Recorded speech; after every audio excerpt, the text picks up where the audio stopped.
welcome to this panel discussion called Loving a Loved One Who's Addicted. I'm Ryan Kennedy. I'm the pastor here at Free. Should I scoot over, Ken? Okay. Hey, we're glad you're here this evening. I want to tell you a little bit about this Free community and then a little bit about why we're doing this panel discussion.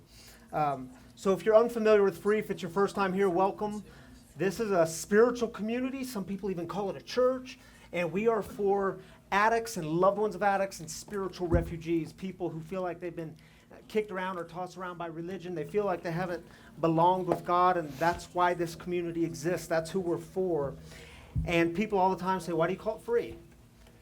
Because all the things that set us free, grace, compassion, love, forgiveness, these are the things that are so freely offered by God. So if you're part of this community, you're going to hear constantly, every Saturday night we gather, 7 p.m., you're going to hear a message of God loves you. God's love for you is relentless no matter what, no matter your past, no matter how checkered your present is.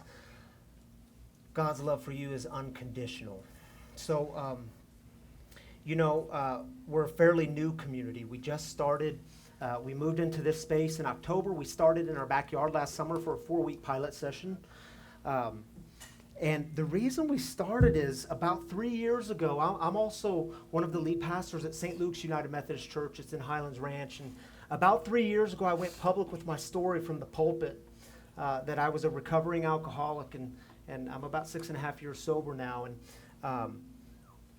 when I woke up on that Monday morning, my ministry had fundamentally changed. And I went into this thing with all kinds of fear and trembling and lots of guidance and suggestions from my sponsor and people that mentor me and people that I love and trust and that they love and trust me. And that Monday morning, my inbox of my email was flooded.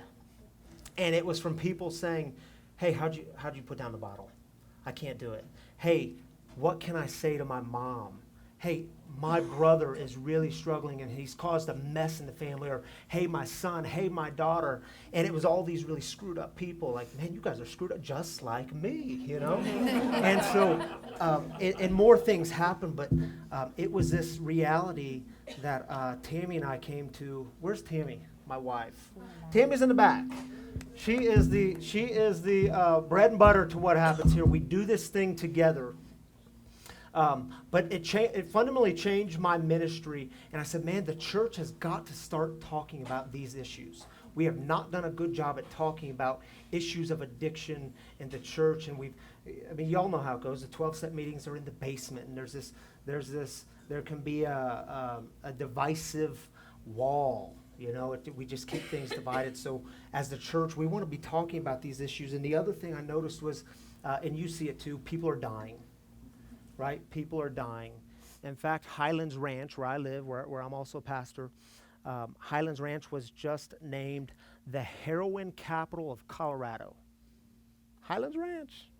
White, privileged Highlands Ranch, the heroin capital of Colorado. And also when we started this thing this year, it was also in that 12-month period, that same 12-month period, I did 6 funerals.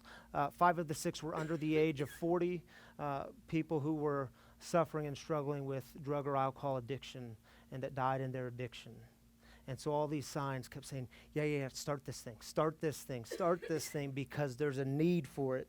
And let me just remind you, some of you know that the disease of addiction now affects more Americans than heart disease, cancer, and diabetes. The state of Colorado has the highest rate of deaths by overdose than any other state in the U.S., and right here in Arapahoe County, overdose deaths have doubled in the past 15 years. Opioids. You see it on the news every night now. Opioids will kill 52,000 Americans this year. They predict it to be 500,000 people in the next decade. And I already mentioned about Highlands Ranch. And over the past few months in this Free community, what we've noticed, we did a survey and we found that 67% of you were loved ones of addicts, that you have people in your life that you love who are addicted. And you all have been asking for, hey, let's start the conversation. Let's start this conversation and begin offering resources. So tonight is in response to you all. Tonight is in response to what you've been seeing on the news. Tonight is in response to the statistics. Tonight is in response to the heartache that you all feel, the same way I feel the heartache because of what's happening around us, the gut shots that we keep getting. Tonight's in response to that. So what I would like to do is have a prayer. And then on Saturday nights here at Free, we always incorporate music because we believe that music has a way of grounding us and centering us and pulling us deeper into the theme. So then I want to play a song. It's a song by Travis Walker. It's called Keep the Light On. Anyone heard the song Keep the Light On? Good. It's going to be new for most of you. It's who we want to be here at Free. We want to keep the light on for those still suffering. So let's say a prayer. Then we're going to hear a song. Then I'm going to introduce our panel members. And I'm so grateful you all are here. And then we're going to jump into this thing. So will you join me for prayer? God, we're grateful to be here this evening. And we're grateful to be a part of this discussion because we think it's things like this that add to the healing in the world. And God, we see a lot of brokenness. We experience the brokenness. So help us see more clearly what it looks like to participate in healing. So be our guide, be our light, and may we experience your will. It's in your name we pray. Amen. So one of the ways we leave the light on here at Free is by breaking the silence of addiction, and that's what we're doing here tonight because, as you know, this thing can go underground. And it's cunning, baffling, and powerful. So we are here to break the silence. So I'm glad you all are here. I'm really grateful for our speakers here. Here's how we're going to do it. We will be done by 8:30. By the way, bathrooms are in the back. There's coffee and goodies on that side. So if you need to get up at any moment, please feel free to do so. It won't be creepy. We will be done by 8:30. And I'm going to I'll give you the format in just a moment. But let me introduce to you who these people are. We got Robert Johnson in the middle. And Robert has been practicing therapy and counseling for over 13 years. He's the executive director and therapist of New Outlook Counseling Services, and they have been providing counseling in Highlands Ranch since 2010. He's a substance abuse professional, master addiction counselor, and a licensed addiction counselor. His experience includes private practice, residential inpatient, intensive residential treatment, outpatient, sober living, and therapeutic communities. Whew. Let me catch my breath, my man. And he's actively pursuing his licensure in marriage, family therapy, and professional counseling. Glad you're here, Robert.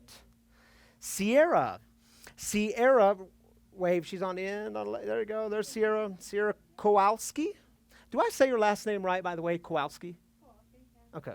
Okay. She's been an active member in the 12-step recovery community for many, many years, 14 years for alcoholism and 11 years for codependency. And so being a member of both programs, it's given her some unique understanding of this disease and the tools for staying spiritually fit. When we were talking about doing this panel discussion, people kept saying, have you talked to Sierra yet? Have you talked to Sierra? I said, who in the heck is Sierra? Oh my goodness, you got to meet Sierra. So it turns out we had met before. She's been here before, but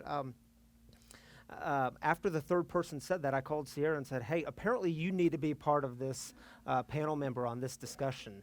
And she said yes, and I'm grateful you did. Sierra, thanks for being here. It's great to have you here. And then Tracy Ritter, our third panel member.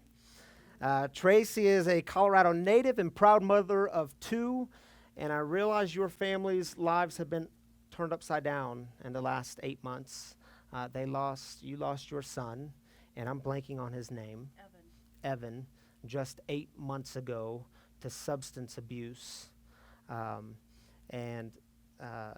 You also work as a mental health professional, a counselor, to help others with substance abuse, anxiety, and depression, and eating disorders.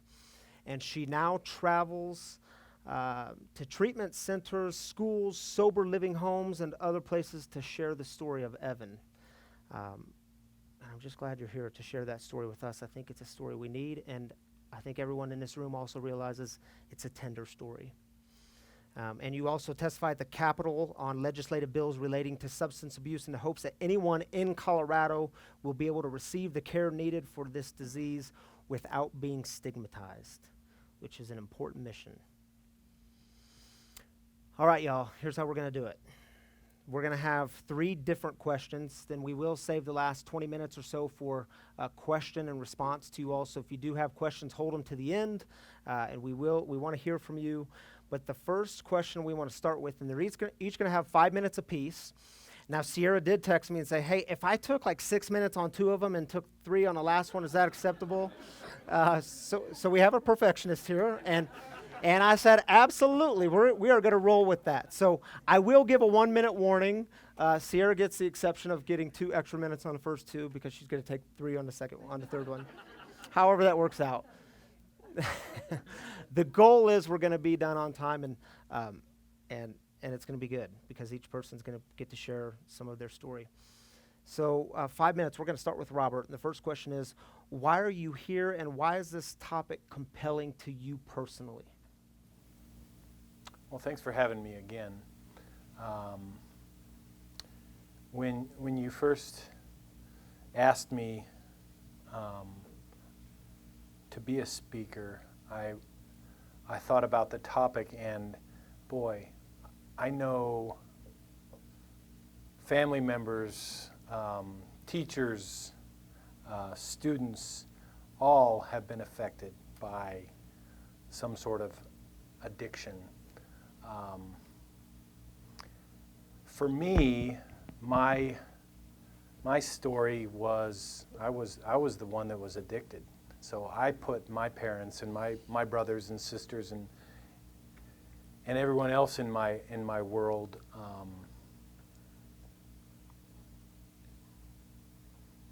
through all of that. So being able to love an addict like me was something that blew my mind. I was doing all these horrible things, and they were steady by my side. Once I got to the other side and started living a clean and sober lifestyle, my empathy was crystal clear. Being able to love another person that's going through exactly, maybe not exactly, but those feelings, those experiences, that we call it the dark night of the soul.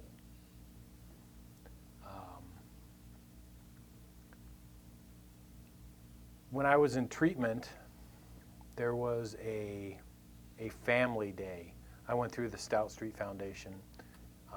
There was about 130 addicts in this treatment program, and we had a family weekend. And there was 130 addicts and 300 family members at this park. So realizing that, boy, we affected a lot of people. It wasn't just about us. It was family, kids, aunts, uncles, moms, dads, grandpas, grandpas. And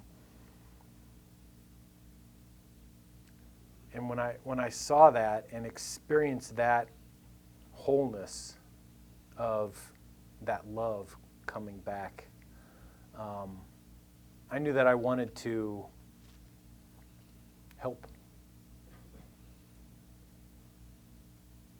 It took me a while to get back into school. Once I finished that program and started on my path of not using anymore. So I went to get my degree in marriage and family therapy with an emphasis in addiction. Started my first job at Cedar, and that was a fantastic experience. There was a great program that happens every other week for the family members. It's a psychoeducational experience. Teaches them a lot about the family roles that maybe they were using, whether it be the hero or the scapegoat or the chemically dependent person. And it also gave them 1 minute left, Robert. gave them some fantastic tools how to deal with that substance dependent family member, whether it be some safe dialogue, go to Al-Anon meetings, find a program so you're not focused on Johnny or Susie. Get your own program. So that's why I'm here, and it's so compelling. Thank you. Thank you, Robert. Sierra, you're our second one. Why are you here, and what makes this topic so compelling for you? Sorry. I've never had a microphone on before. Hi, I'm Sierra. We don't really know each other, but we have a lot in common, so I consider you all friends already. So hello. Sorry about the computer. I'm a perfectionist. Can y'all hear her in the back? Okay, good. Yeah, okay. So, like Ryan said, I've been in recovery for alcoholism for 14 years and codependency for 11. I've been marinating an addiction my whole life. I was born to, raised by, friends with, dated, married and divorced from twice, in recovery with, and had many dear friends die from addiction. You can see from this list that why many people refer to addiction or alcoholism as the family disease of alcoholism. Personally, I refer to it as a community disease because everyone in the community is affected, like Ryan was saying. It's a dis-ease. We're not at ease, right? So if you think of it like that, instead of some germ, it's really easy to see how we all get this dis-ease. And it affects everyone in the vicinity, even little babies that learn how to sit with their mother at the window and wait for daddy to come home, and the dogs who don't get to play fetch anymore, and poor old grandma whose pain pills just got swiped by her grandson, and even the house gets involved. That bathroom commode has had unspeakable things done to it. The carpet has bong water spilled on it, giving the whole house that special odor. And the neighbors now have your car in their flower bed. Local judges and police have endless dockets of alcohol and addiction related stuff on their list. Everyone's affected.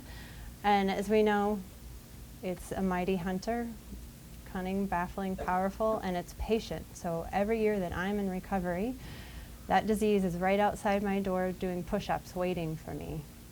It will always be waiting for me. It's a physical, mental, and spiritual malady, and its only mission is to bring pain, chaos, destruction, and death to absolutely everyone it can pull in. It's super fun.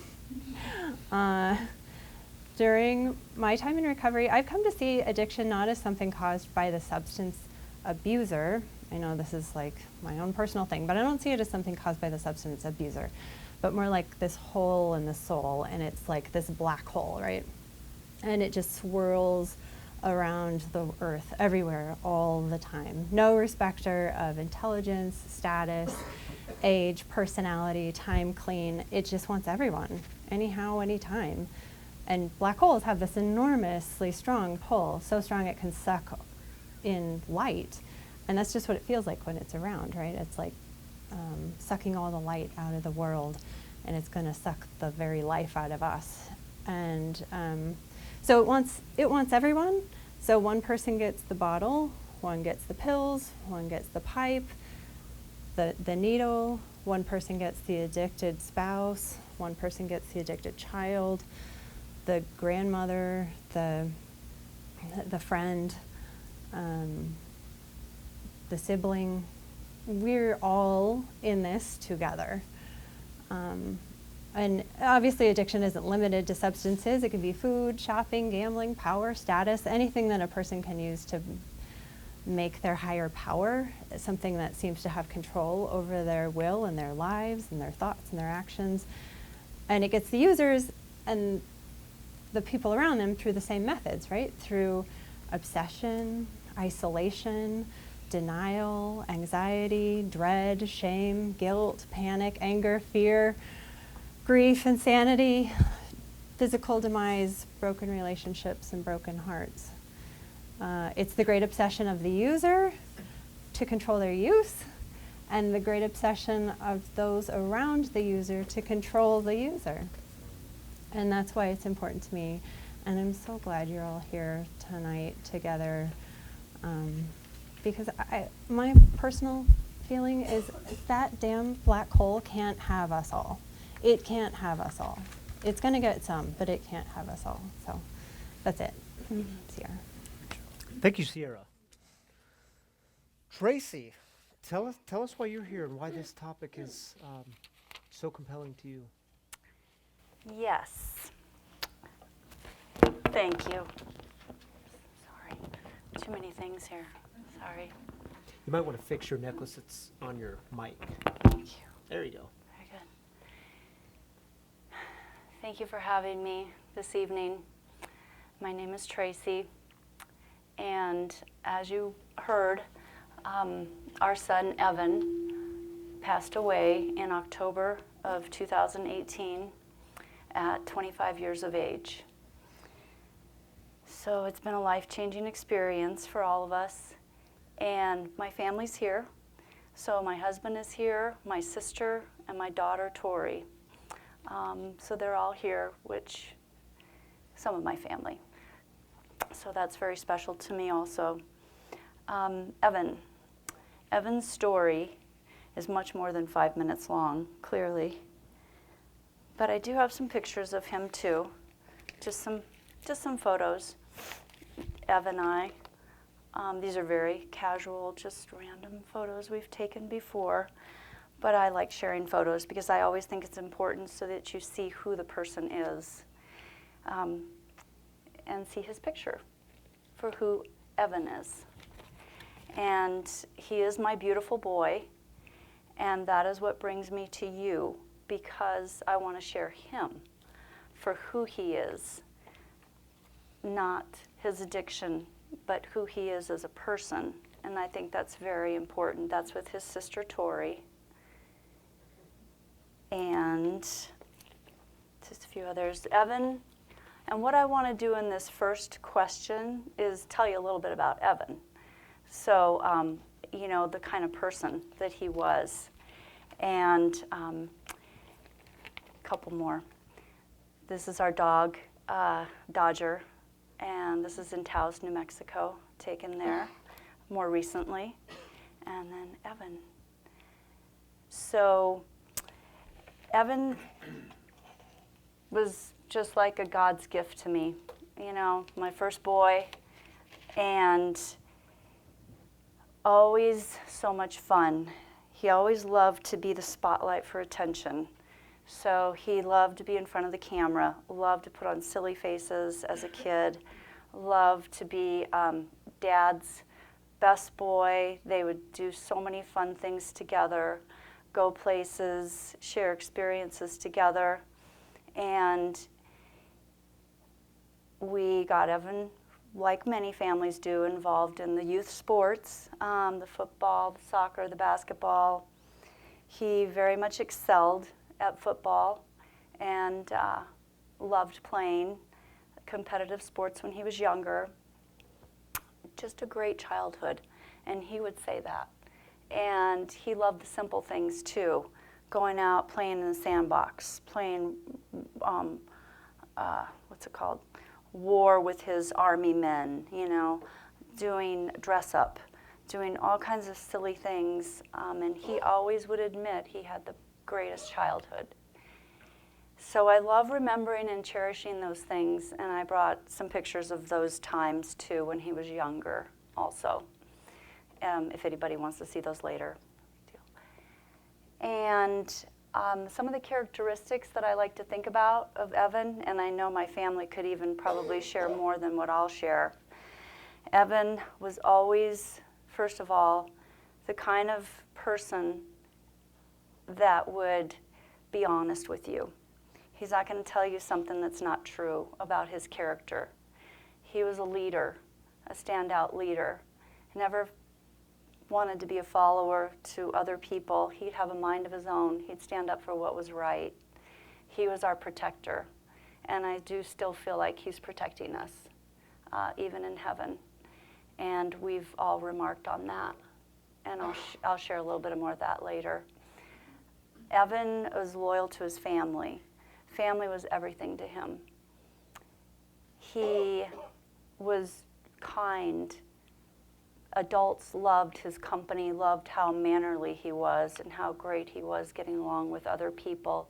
And he was a good businessman too. He knew how to talk on the phone, knew how to talk to people, knew how to be a little bit persuasive sometimes in knowing how to, find ways to get the questions answered. And he was funny. He had a sense of humor.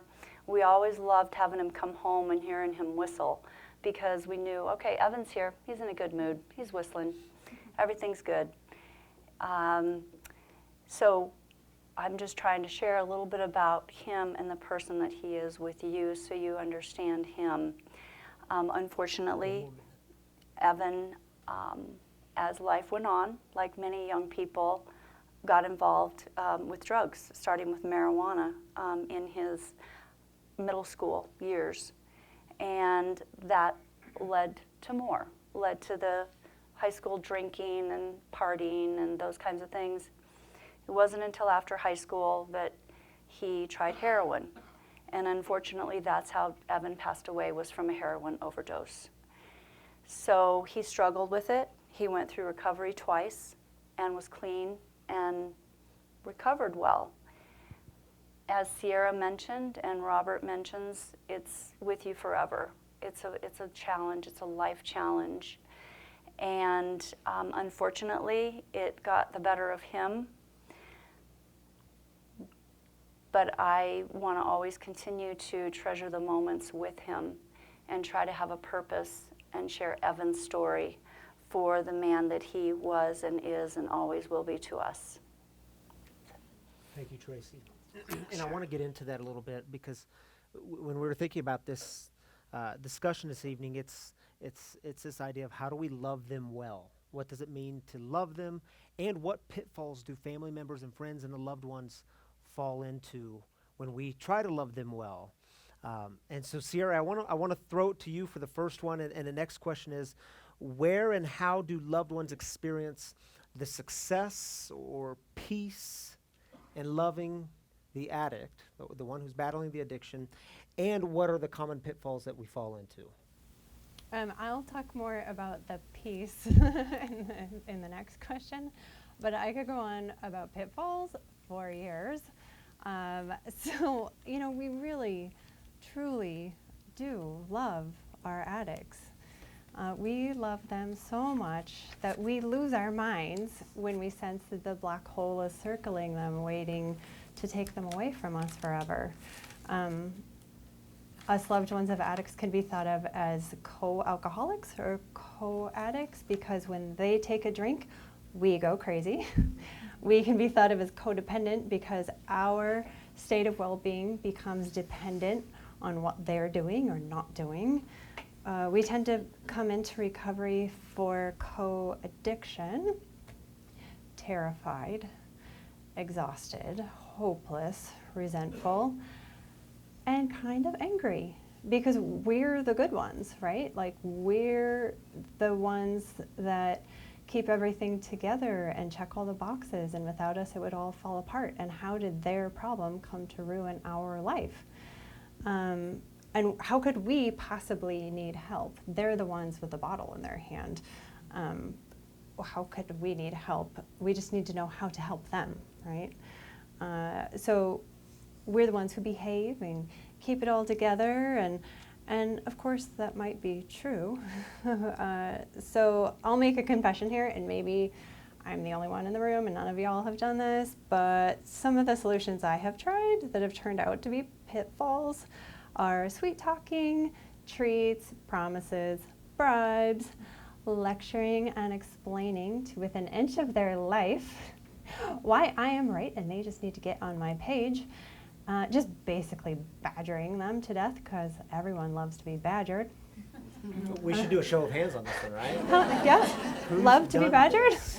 I had just genuinely come to confuse caring with controlling and interest with interfering and loving with smothering.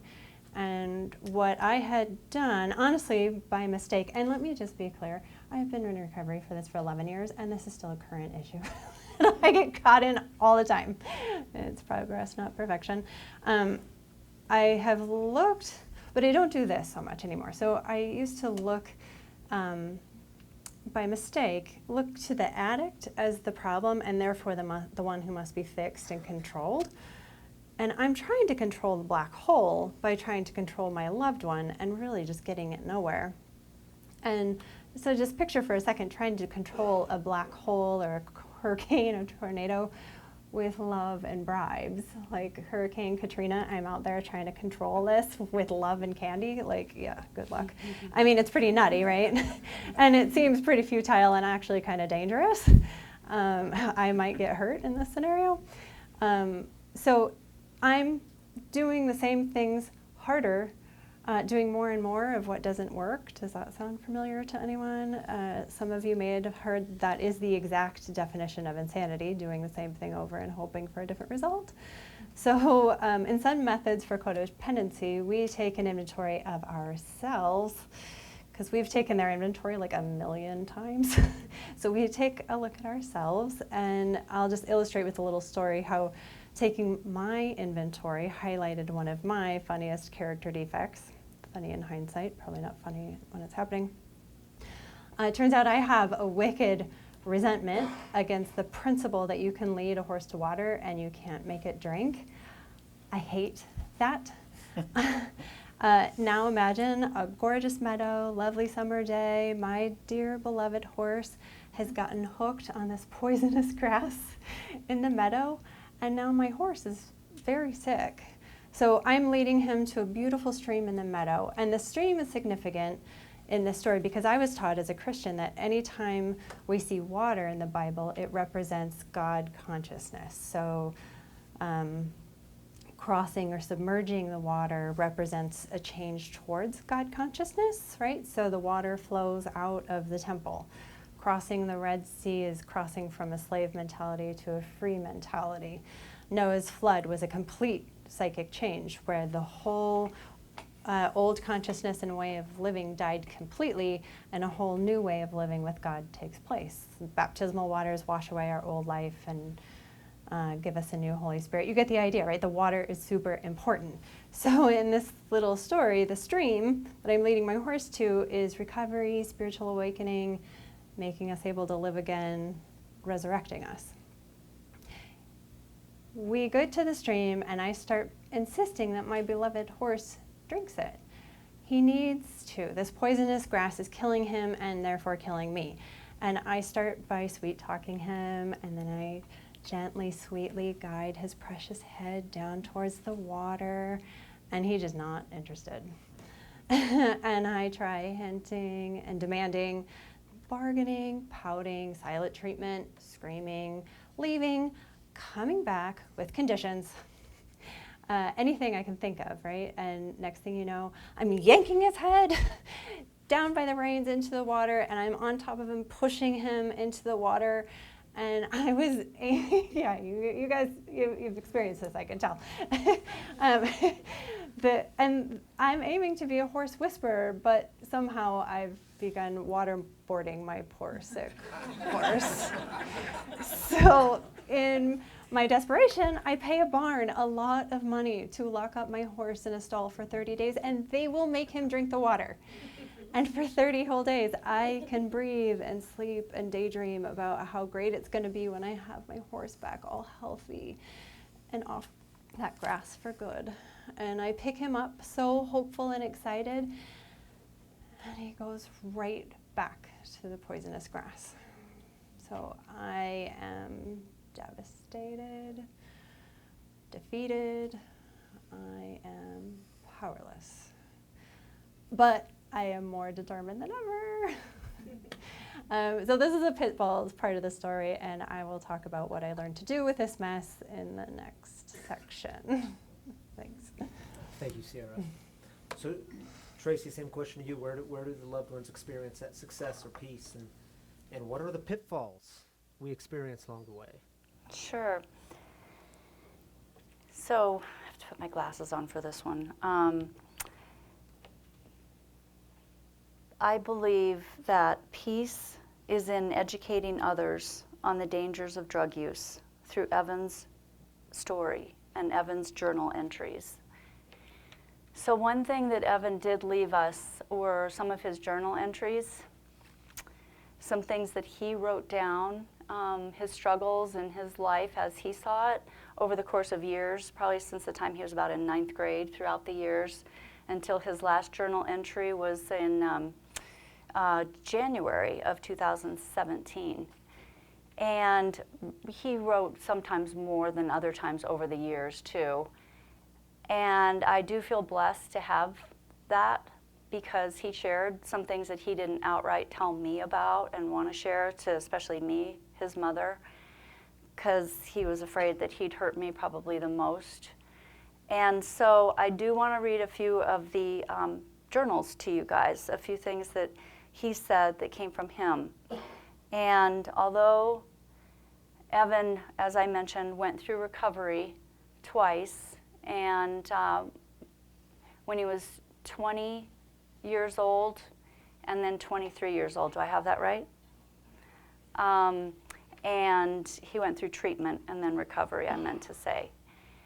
He was good for a while each of those times, went to an outpatient program, but later started using again. And I want to share to people that do have loved ones that they're working with that do have a substance use disorder, or for anybody in particular in the room that is also themselves suffering from substance use disorder, because you can very much relate to what Evan has gone through, Evan went through. And so I do want to say a few things that I have to read. First of all, my piece is in sharing Evan's story of the person he was aside from addiction. This commitment to his commitment to his family, his faith, and to all of his qualities. When he was in treatment, there were different things that he journaled and wrote about. And there was one that I was reading, and these are things that I think could be helpful from an educational standpoint for parents and for people dealing with the disease of addiction, to remember Evan a little bit. And I know you can relate to this and relate to these things. And these are things that he would have done had he won the battle through addiction, and the things that he was trying to do to be a better man. So I'm going to skim through some of it. So this is him saying this. Whenever I start to contemplate about using again, I must play the whole movie, whole storyline in my head of how life will play out negatively if I do choose to use. He also says that now that I have gone through the terrible withdrawals too many times to count, I will remember the feeling that I have to suffer through for multiple days just to get that one fix. Not worth it. He also says that I am more keen to how serious this disease really is and accept that I have the disease of addiction in my brain. I will know one time will always lead to more. Once is too much, and 1,000,000 times is never enough. He says that there are so many reasons not to use opiates and cannabis than the one obvious reason that I fell for so many times, simply getting high. My future, my family, and my friends are all way more important than using to me. Drugs usually make me oblivious to what is going on around me in life, as well as make me dumb, which is something I cannot let happen to me since I have always been a smart guy. 1 minute left. I will need my brains to make it through life happy. Drugs and life don't mix well for me. He says that seeing people, sometimes he sees people functioning using drugs, and maybe their life doesn't appear so bad. Maybe it appears great for a second, actually. But I now must realize that I'm simply not them. I'm me. Truth is, I probably know a lot more than they do about what drugs can do to your life. And maybe I can even educate them about the consequences if they're open to listening. And that's why I'm sharing his story for what he said there. Just a couple more. I must listen to what my parents say to me about how different of a person I am when I'm using. I must realize that using drugs will always lead to a dead end in the long run, knowing that if I'm using, I will never accomplish my dreams that I hold true from childhood, like traveling the world and finding an amazing lady to spend my life with. Finally, he says, I must find new hobbies that I can enjoy and also to keep my mind off craving the first high that could possibly ruin my life. I cannot lie to myself or others. I realize that the hard work you put in during your life will build your personality and character. And once the work is temporarily over, I will love that feeling of accomplishment instead of the feeling of guilt and horror that comes with the end of your bag of dope. Drugs aren't worth it. Thank you, Tracy. So, So Robert, you've worked with, I don't know, man, hundreds of families, individuals dealing with this exact issue. So what, in your experience, what does the success look like, the peace, and what are the pitfalls? Good question. Next one. Was that a pass? So when I think of, how to help mom or dad or husband or wife deal with that addict that's either early in their recovery or struggling with their addiction, I have them shrink their world a little bit and look at some hope that good things are happening, right? Look at those daily successes.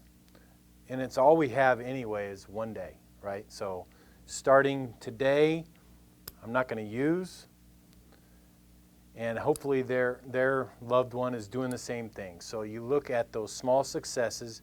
They got up, they made their bed, they ate some food, maybe they went to work. Good things compared to what was going on. Trying to connect, trying to slow down that future telling, that fortune telling, those catastrophizations that are always running wild in their heads.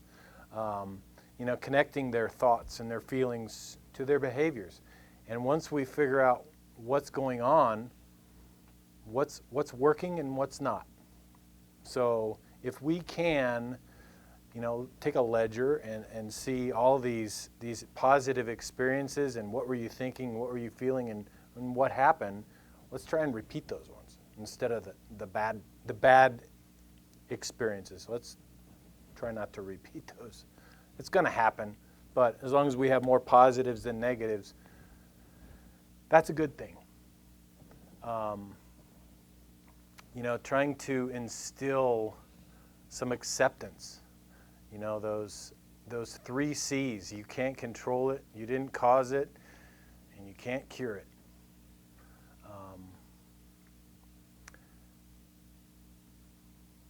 And giving them, the loved ones, a sense of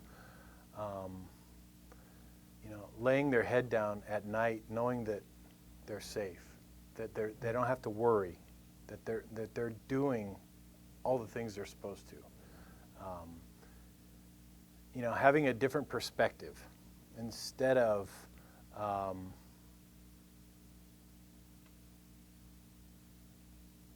the old days, which vary for everyone, for sure.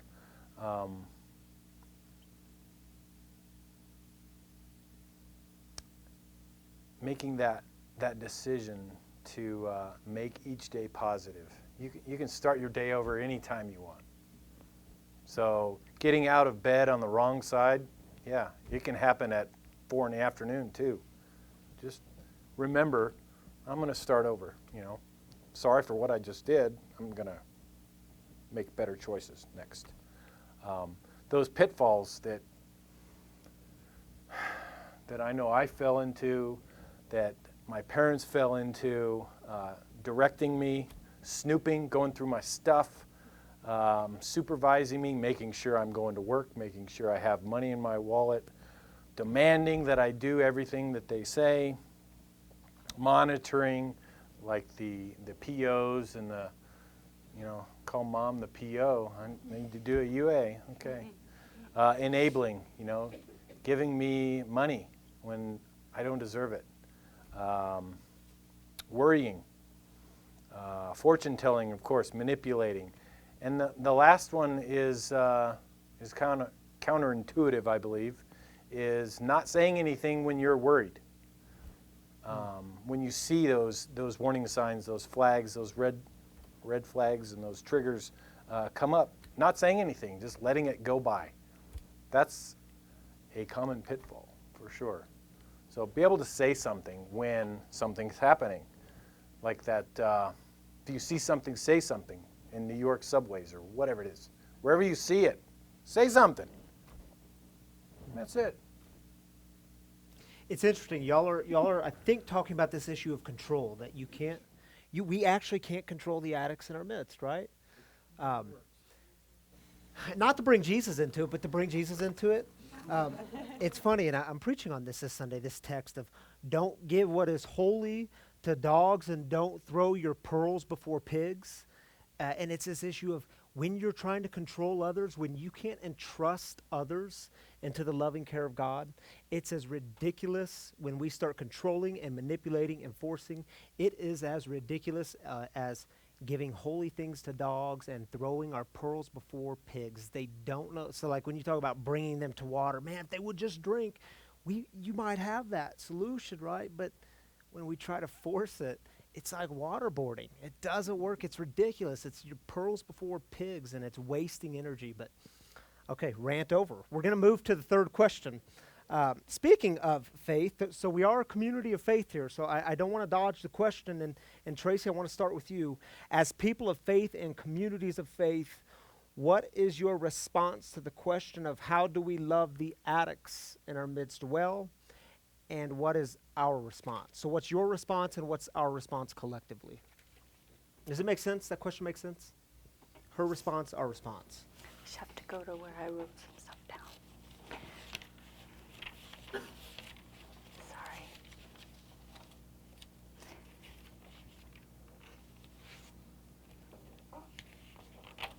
Should we come back to want to take the second one? I think I'm okay. Okay.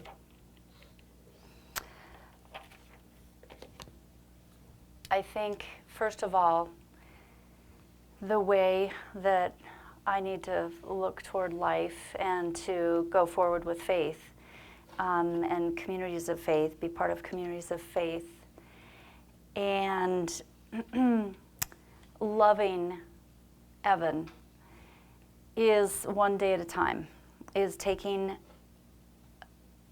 a step in life one day at a time, because it's a grieving process that's going to last a lifetime.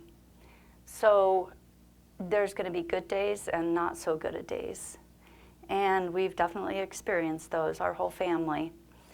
And so it's a process, is what I'm discovering through it all. And I try not to look at all the negative that's happened and try not to look into the what ifs, the whys, the wish it could have been done differently, because I can't do anything about that now. I can't control that. And so if I can focus instead on the things that I'm trying to do, which are directly related towards sharing Evan's story, or trying to live a positive life through having more compassion and more understanding of what other people might be struggling and going through, then I think that is living in faith, and that's empowering to me and to my family. It's not easy, because this is not easy. The grieving, you can say that you're doing better, but some days you're just not. And I think that I do feel that Evan's presence shows up in many ways, and we've felt that.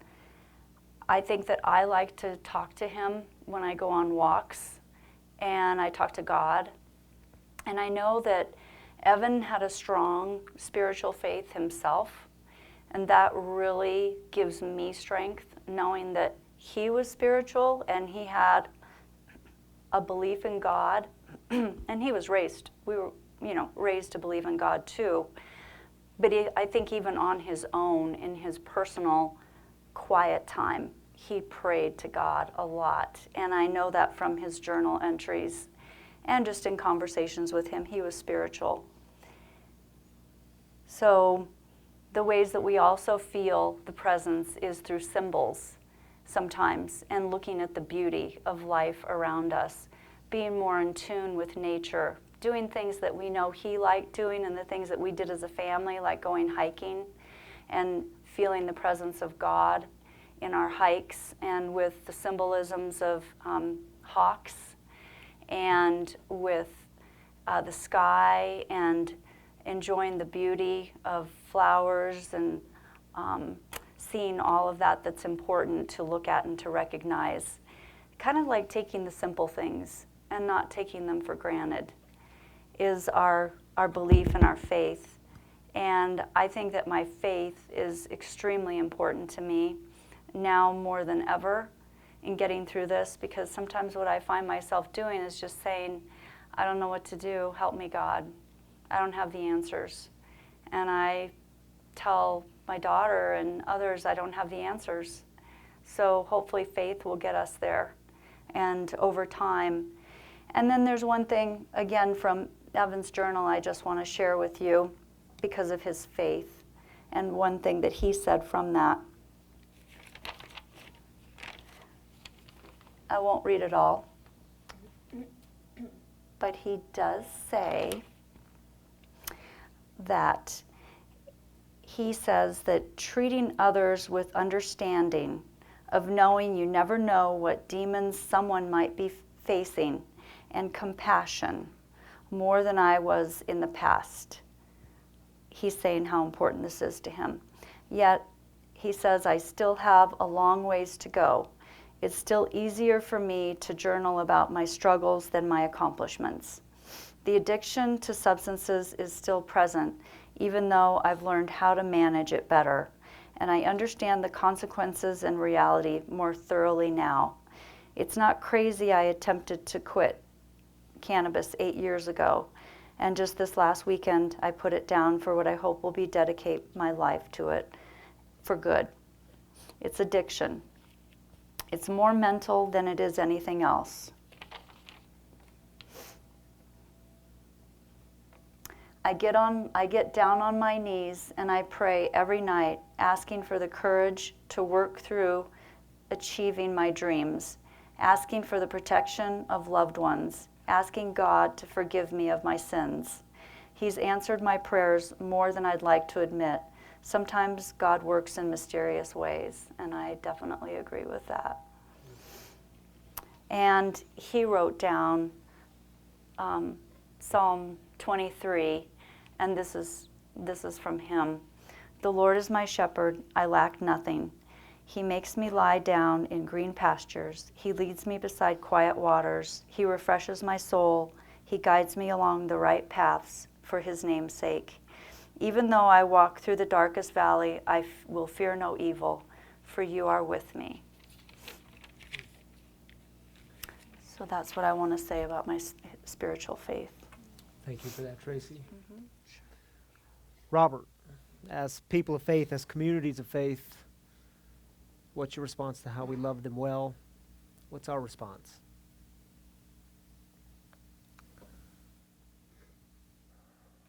That is a really tough question. You know, being non-judgmental is really tough. We hate that addiction, and sometimes we hate the addict, and that's the tough part. When I deal with families, sometimes it slips that they hate. I try to remind them that it's not the addict that they hate, it's that disease. So reminding them that the shoe could be on the other foot. Next week, get in a car accident, you're on opiates. Oh shit, what now?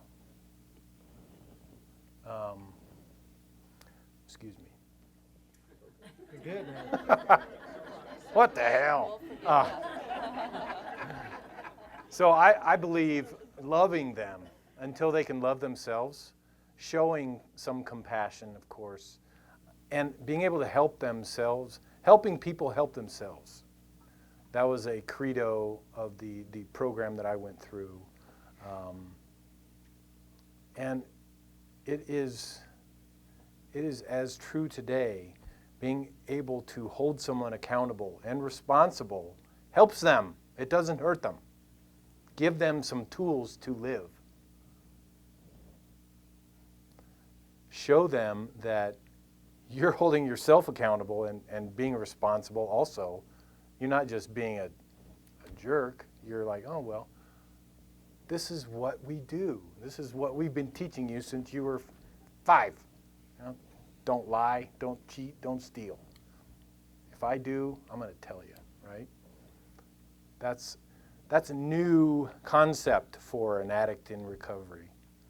And being able to share that you're human also, you're not perfect, is a great step in that that whole new relationship. When I was early in my recovery, my parents and I relationship turned into something that's fantastic, that I never knew it could be this good. I always remember them saying, your family's more important than anyone. Your friends that you hang out with, they don't matter. When you're 12, you think, I want to hang out with him. I don't like coming home to mom and dad and having a dinner with them. I want to have dinner with this family. And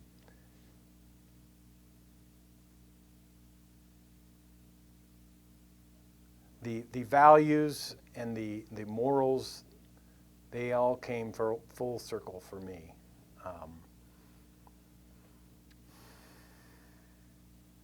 And I cherish those today. So I'm happy that my family loves me, and I get to love them back. As far as the second, is there a second question? What is our response? I don't know. Final answer? You have 1 minute to answer. I plead the fifth. I'm not sure about that one. That one has stumped me for the 2 weeks that I've thought about it. All right. Maybe So- it'll come up in the discussion. Yeah, And it- ask me that later. Come back to me. We'll email it to you. All right, Sierra, you get to take us home. Okay, let's do As this. people of communities of faith, what's our response to loving the addicts in our midst well? Well, all right, so I'll just bring us back to that other story. How do we love our horses well? How can our faith help us do that? So we're back at the stream, right? Wrestling around in the mud, and let me tell you, this is really not making the water look any more attractive to my horse. In fact, he starts to resent the hell out of me and the water and just wants to go back to that poisonous grass and make it all go away. And I'm starting to get a little resentful too, because this just goes on and on and on.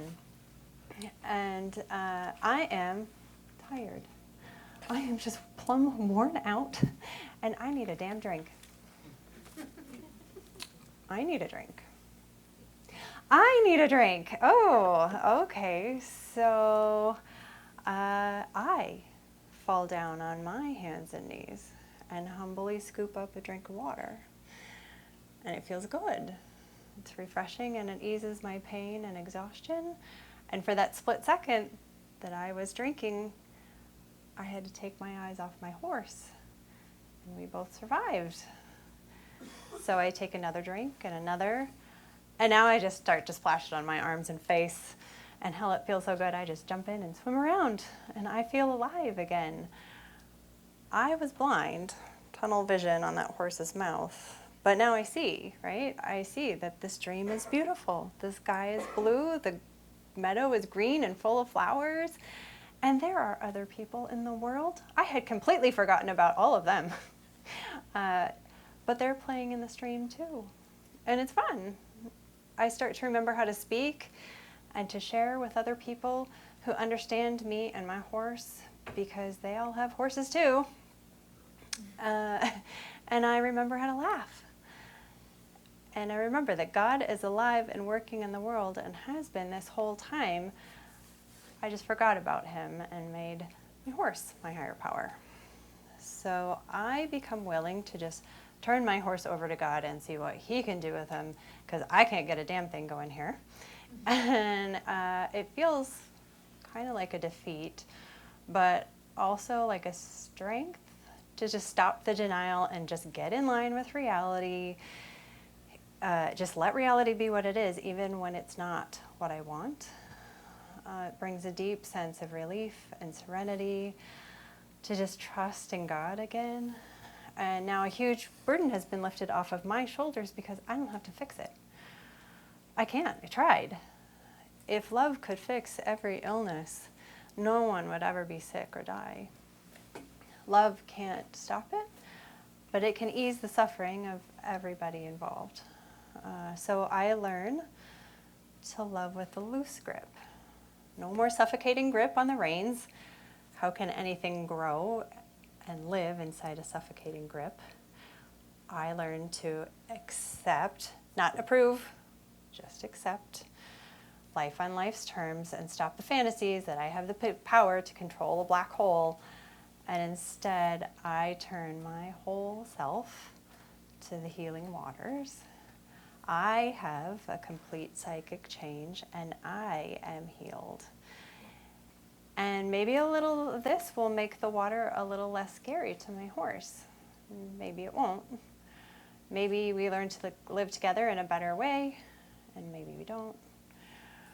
I see now that I have my very own life and journey along this stream, and so does my horse. And even though I love him with all of my heart and soul, he doesn't belong to me. He belongs to God. And he gets to live his own life and make his own decisions, and I get to learn to honor that, whether I approve of it or not. And either way, I keep turning away from the black hole and back to the light and back to the stream.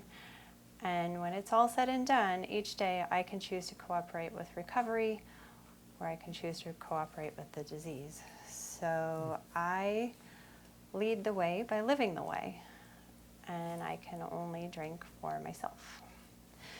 So some tools or slogans that you can take away from this to use in your very own homes. Drop the rope, your horse will thank you. Let it begin with me. Love with a loose grip.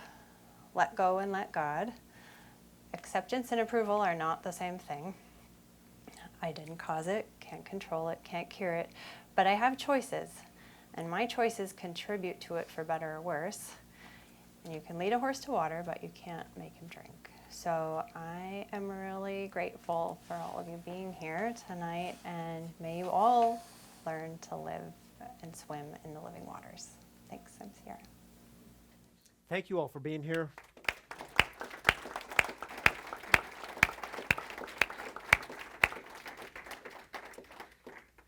You know, unlike our last panel discussion, I didn't know any of you prior to us getting together. Sierra and I met once or twice. Robert and I were friends on Facebook, and you were recommended by, where's Lex? Lex was back there. Oh, there's Lex. Lex said, hey, you've got to talk to Tracy. She'd be an awesome panel member. So it's really cool how things can come together when you're not trying to force it and you just get the right people. So thank you so much for being here.